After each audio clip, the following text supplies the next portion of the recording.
A lot of people believe that max strength is the ultimate foundation of athletic performance. This is because having more max strength means you have a greater reserve to draw on whenever you exert power, explosiveness, speed.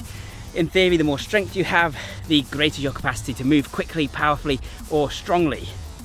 However, I believe that strength endurance is actually more important. Strength endurance being your ability to contract a muscle and exert force repeatedly over time without fatigue or without getting gassed out. So if you think about any sport, whether it's martial arts, whether it's rock climbing, whether it's football or something else, in rock climbing you need to pull your entire body weight for a considerable amount of time, whether you're going straight up or traversing across. In this video I'm hopefully going to convince you why you need to be training your strength endurance specifically, and I'm going to talk you through how to do it. It's freezing and it's dark, but I'm low on time. The show must go on. And a huge thank you this week to my sponsor. Yes, I've got a sponsor, Magic Spoon, and I'll talk to you more about them soon, but they make fantastic, healthy cereal that tastes genuinely delicious. Yeah! So you might agree with me that you need a lot of strength endurance to perform a number of daily tasks. However, you might disagree that you need to train this specifically. And some people say that as long as you're training max strength, you don't actually need to train for strength endurance as well on top of that. The reasoning behind this is fairly logical, but as we'll see in a moment, I think it's somewhat flawed. So the argument goes that if you have a very, very strong max bench press, say you can bench press 200 kilograms, then you're tasked with bench pressing 10 reps of 100 kilograms. Well, you're going to do that a lot better than an endurance athlete, because to you, 100 kilograms is relatively easy compared to your usual 200 kilograms, so you can stand a chance of performing 10 reps of 100 kilograms. You're going to have more and stronger muscle fiber, you're going to fatigue less quickly, and therefore you can exert both strength in a single instance of acute power or in the long term. But my issue with this theory is if you take that person who can do the 200 kilogram bench press and then you get them to do, say, 200 push-ups, well, now they might start to struggle more. At the same time, they're certainly going to struggle to perform a high number of repetitions of 75 kilograms versus, say, a bodybuilder who's used to doing higher rep ranges. And if you put them in a ring and get them to spar, they're still going to get burned out a lot more quickly. So there's a number of reasons for this, but it comes down to specific adaptations to imposed demands. In other words, the specificity principle in training. The bench presser can bench press a lot, not only because they have more and stronger fast twitch muscle fiber in the necessary muscles, but also because they're moving in a more efficient manner. They're not losing as much energy because they've practiced this movement over and over again and they can perform it perfectly. However, they are lacking certain adaptations that would be beneficial were they crawling, were they doing push-ups, were they using battle ropes. In particular, something they might really be missing is slow twitch muscle fiber. So slow twitch muscle fiber, as we know, is type 1 muscle fiber. This is the slower contracting muscle fiber. It's not as strong, but it's more energy efficient, and you can use it for longer durations. You can use it as part of your aerobic energy system. And so a lot of strength athletes will intuitively avoid training their slow twitch fibers because they're trying to get stronger. They want to build the biggest and strongest muscle fiber. Why would they be interested in training thinner and weaker fiber? But there are a few issues with this argument. The first is that actually, per square inch, slow twitch muscle fiber is about as strong as fast twitch muscle fiber. That is to say that one really thick fast twitch muscle fiber is about as strong as a bunch of thinner slow twitch muscle fibers. At the same time, slow twitch muscle fiber does produce a lot of force, and seeing as we don't exert that much more than 40 or 50% of our maximum effort in nearly any sport, there's not really that much argument for ignoring slow twitch muscle fiber that is contributing a large amount of power to any lift or any movement. And in fact, you can't lift a large amount of weight or move very quickly without engaging a whole bunch of slow twitch fibers, and this is due to Henneman's size principle. We engage motor units and muscle fibers in the reverse size order, so you'll start with the smallest one and get bigger as you need them. But at the same time, it's harder to fatigue those slow twitch muscle fibers, so if you're only ever lifting heavy weights, then you'll only ever fatigue and challenge the big fast twitch muscle fibers, the big motor units, and those slow twitch muscle fibers won't get as strong or as powerful as they could be. Now, when you're bench pressing 75 kilograms or 50 kilograms or 40 kilograms for a high number of rep ranges, what will happen to the person who only trains for max strength is that those big, fast, trained fast twitch fibers will eventually tire out and drop out of the race, but they won't have as many slow twitch fibers, they won't be as well trained there to continue performing and continue producing a good amount of effort to keep going in those higher rep ranges. Pavel Tsatsouline has a great article on this that I've talked about in the past, and I will link to that in the description down below. I highly recommend that you check it out.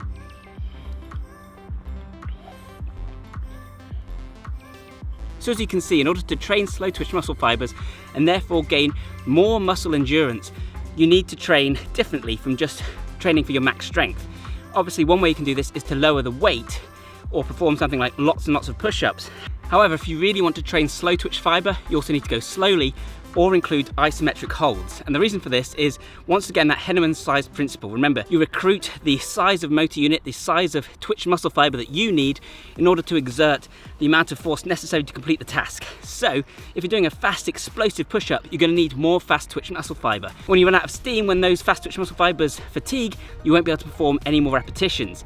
If you're going very slowly, however, you don't need those fast twitch muscle fibers, and therefore you can go past the point where you'd otherwise fail and start to really challenge the slow twitch fiber. Another option is to use isometrics, where you're simply holding a position, this being a yielding isometric this time, so you might just get into a low halfway down push-up position and hold that pose until you completely collapse. And once again, because you're just holding a position, you can use your slow twitch fibers to go for as long as you possibly can. And a lot of calisthenics athletes unknowingly train primarily slow twitch fibers, which is why you might see some of them not be quite as explosive despite having that incredible strength control. But my favorite strategy that I like to use to train all my muscle fibers is the drop set. So let's say you're performing as many repetitions as you can of a bench press. You could do maybe 5 reps of 120 kilograms. Then you're going to drop down immediately to say 100 kilograms to perform a few more reps, drop down immediately to say 50 kilograms and perform as many as you can, 25 kilograms, and then just keep going to failure using a slow tempo and lots of control. And what you're doing here is training and fatiguing those fast twitch muscle fibers so that they're out of the picture. Then you're training just those slow twitch muscle fibers. These are long sets and you're training not only max strength but also muscle endurance, and that's how I do 90% of my training, and it's worked really well for me and for a lot of other people that I've trained with. Or you can use a slight variation of this that I like to use, which is to perform, say, 100 push-ups and then just to hold an isometric push-up position for a good minute or as long as I can go before I drop to the ground. So as I mentioned at the start of this video, guys, I have a sponsor today, that being Magic Spoon cereal.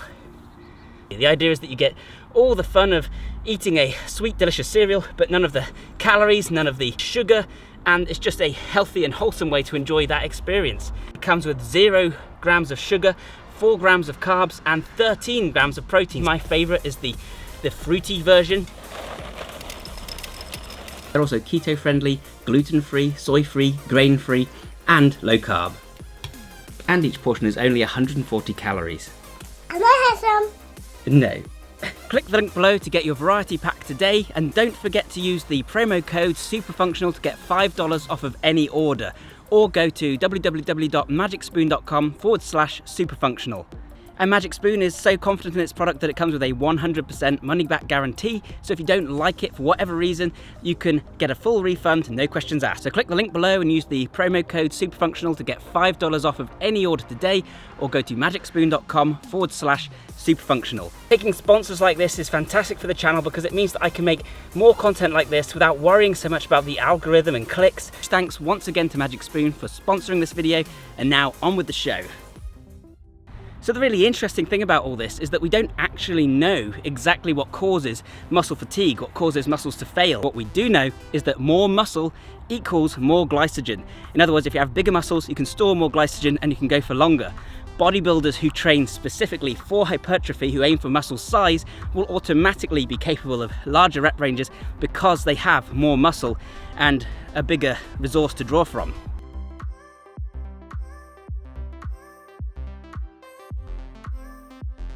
Large rep ranges work because they give us metabolic stress as well as muscle damage, and these are 2 great signalers that trigger muscle growth. With that said, of course, the glycogen lactic acid system also creates more metabolic waste products that contribute to muscle fatigue. We used to think that lactate was responsible for this sensation of burn that would interfere with our ability to contract our muscles. However, we now know that lactate is not the enemy. Lactate, in fact, gets shuttled away from the muscles and then converted back into pyruvate and back into glucose. Hydrogen ions are thought to contribute to acidity that might interfere with contractions. However, this isn't 100% either. In fact, some studies looking at acidity levels in the muscles find that they generally remain within acceptable limits even when we're fatigued, so it's unlikely that that's fully responsible for muscle fatigue either. And the really interesting thing is that we don't know 100% what actually causes muscle fatigue.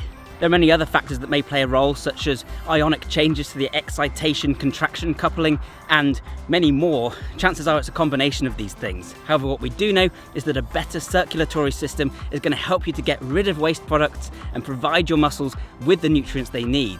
And this leads me nicely onto the other aspect of strength endurance, which is just endurance, cardio, aerobic fitness. And you're going to find that weightlifting and strength training is far more metabolically demanding than many people recognize. And so you need to be training your overall endurance, your heart rate, your stroke volume, your VO2 max, your circulation, if you're going to perform at your best in the gym.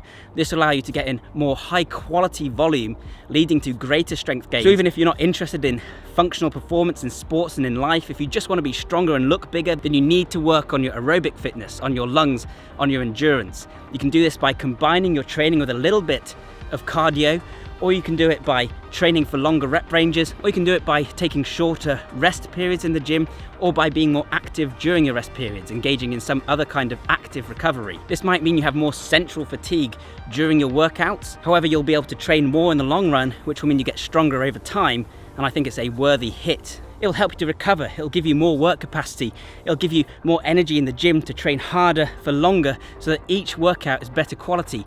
And more importantly, you'll be able to exert that strength in the real world, whether it's in sports or whether it's just, working in your garden. Of course, the best type of finisher to my mind is the resistance cardio finisher, that being things like battle ropes or med ball slams, even super high repetition push-ups. This way you're able to challenge your cardiovascular system, but at the same time you're still working those muscles and you're contributing to metabolic buildup, metabolic stress within the muscles that you just trained. So do bear in mind that many of these adaptations are specific, they're localized to the muscles that you're using. So if you want to get better at swimming, then running a lot isn't going to be as efficient as swimming a lot, because you have adaptations to your muscle fiber, to your blood supply, to your mitochondria within the muscles that you're using when you swim. If you want to get better at martial arts, then train in the gym using the same muscles that you'll be using when you train martial arts. So if you found this video useful and interesting, guys, let me know in the comments down below what you think about training strength endurance. Is it an important part of your training, and how do you go about targeting it? A huge thank you once again to Magic Spoon for sponsoring this video. If you're interested in this kind of training that goes beyond just aesthetics, beyond just numbers in the gym, and looks at instead overall functional performance, then you might enjoy my ebook and training program, Super Functional Training. There's a link to that in the description down below, and it's currently on discount. Either way, thank you so much for watching this one, guys. Subscribe if you want more like it, hit the bell button for notifications, and I'll see you next time.